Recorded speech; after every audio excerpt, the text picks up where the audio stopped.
Replenish your inventory by ordering products from your vendors using purchase orders. In the Vendors tab of the Navigator window, choose More Options, New Purchase Order for Vendor. Click the Edit button to adjust address information, define shipping for the products, and include additional order IDs or reference numbers.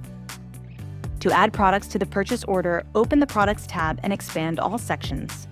Select a product group and the products you wish to add. Enter a value for how many to order, then click Add.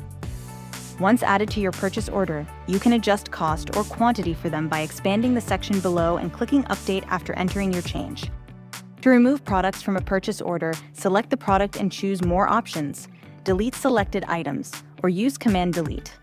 Once finished, choose More Options, Print, or use Command P to open the print preview screen with the completed purchase order. You can print out your purchase order or save it as a PDF to deliver it electronically. In another video, we'll cover how to receive products using purchase order shipments in Tuplo Studio.